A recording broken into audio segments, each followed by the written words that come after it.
یعنی میخوام 80 میلیون ایرانی نباشن که اینقدر خم به ابروی الگوی زندگی من نیاد. به کوری چشمتونم که شده امروز میخوام پرونده درخشان حمید فرخ‌نژاد رو بریزم این وسط. 1,400,000 تا جمعیت ایران 80 میلیون. 80 میلیونشو من ترجیحم اینه که در واقع برام مهم نیست اگر زمانی خم به ابروی بچه‌م بیاد. مهم نیست اصلا نباشه. خب میخوام تعدیل کنم. حمید فرخ‌نژاد کسی بود که جانانه از ساشا صبحانی دفاع کرد. دمت گرم آقا.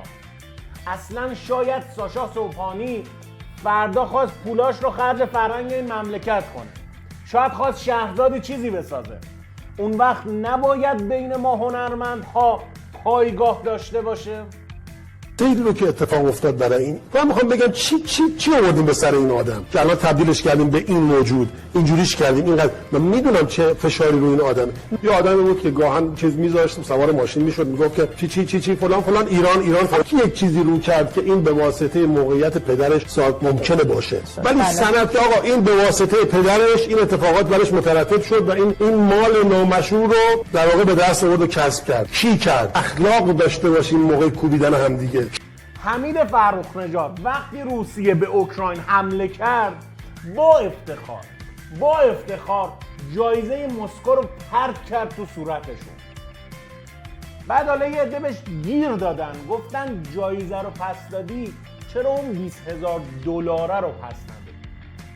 اولا که ببین دلار مال روسیه نیست، روبل مال روسیه است.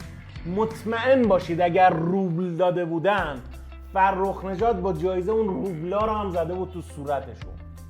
یا فوقش میرفت صرافی در اعتراض به جنگ اوکراین همه اون روبلا رو تبدیل به دلار میکرد.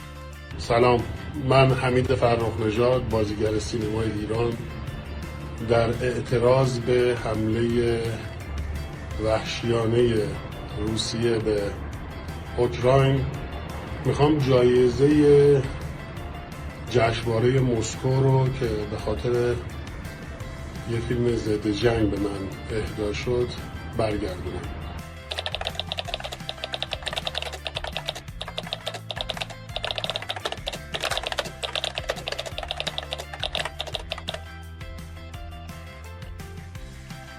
ولی دلار مال آمریکاست، مال روسیه نیست. اینو دیگه کسی نیست که ندونه. بله آقا حمید الان داره اشاره میکنه که ما اصلا اون 20,000 دلار رو نگرفتیم از مسکو، اصلا جایزه نقدی ندادن. اصلا شاید آقا حمید داره به همین اعتراض میکنه که چرا 20,000 دلار همو ندادی، دزده کسی. اینقدر سر رأی دادنش بهش گیر دادی که خودش اومد گفت بابا من غلط کردم. آقا ایشون اصلا از ترسش رأی داده.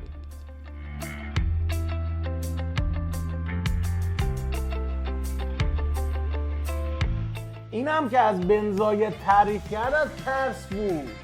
بابا تو فکر کن تو لاتاری رفتی تو امارات زدی یه نفر رو کشتی، نباید بترسی؟ نه خدا وکیلی نباید بترسی؟ خطر سر صدا کردی که همه که شد سر نزن که مثل سگ میکشم. واتسان شترت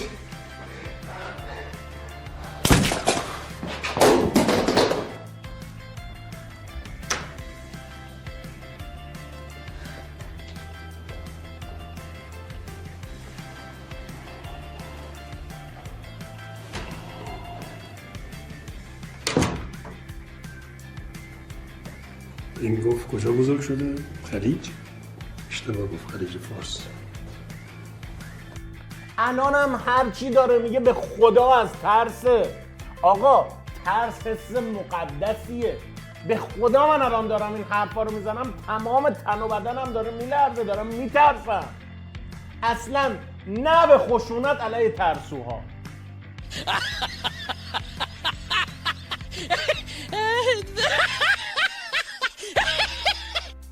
اینو ببینید، اینجا رو ببینید. داره در مورد حکومت بد صحبت میکنه، بعد میترسه سریع قضیه رو جمع کنه.